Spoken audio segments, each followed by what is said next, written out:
Robbie and I have actually got an awful lot in common. I'm going to talk about direct action, and I'm going to talk about putting our house in order as well. We know that airports have a huge impact. We know we cause environmental damage on noise, air quality, waste, water, to the landscape, but we also know we bring huge benefits, and we also know we can invest in environmental measures, and the job I have is to manage both of those. We've actually got a track record as a business of environmental excellence. We started on noise 30 years ago. That was the big debate for aviation. It's now climate change, and that's where we're wanting again to be at the forefront of the discussion. I am but a humble airport operator. That means that I can't change the world, I can't put the planet right, but I know full well what our business can do to deal with the problems and our contribution to it.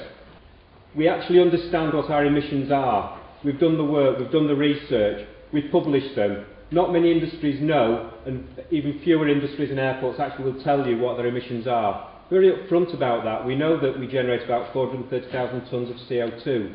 We know we're about 0.75% of the northwest emissions.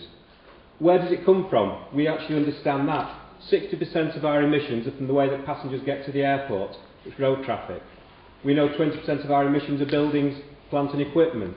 We know 20% are aircraft on the ground. And I make no apology for saying we are not going to sort the airlines out as well. We will lobby, we will influence, we will badger, we will cajole, we will persuade, but the industry as a whole has to do its bit.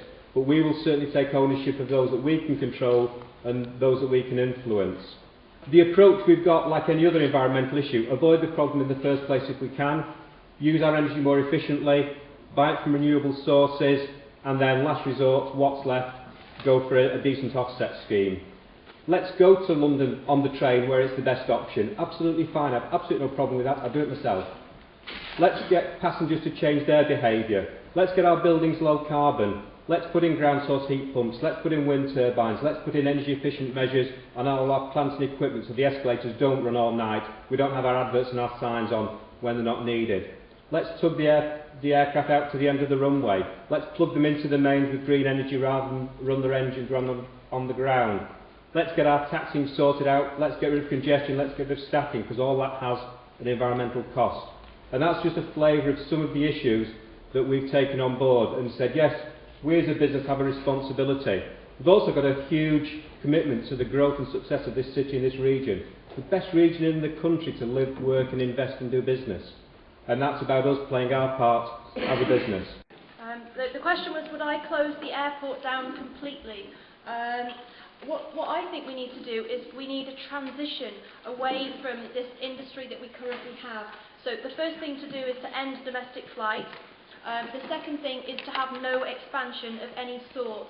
I think that obviously there is an issue that there's people employed at the airport, there's jobs generated elsewhere, and we can't let those people down by doing something very suddenly, and we also can't not do anything, because if we don't do anything to deal with this issue, then as I said earlier with my slideshow, we will come to a point where aviation will decline, whether it's through peak oil or people making responsible choices about climate change.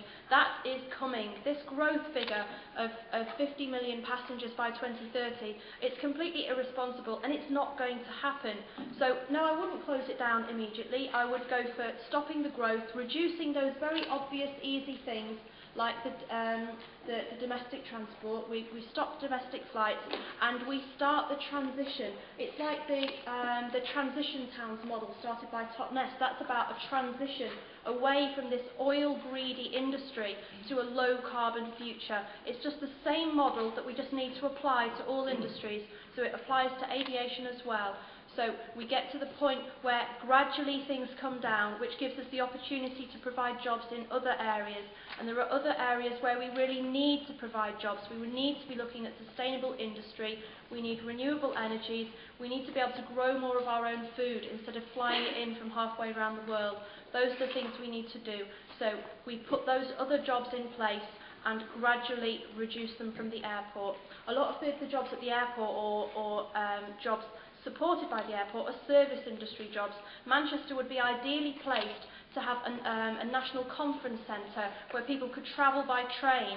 We could have excellent video conferencing facilities either by the airport or by the Chamber of Commerce, so that as Manchester we could take the lead in in doing business a different way.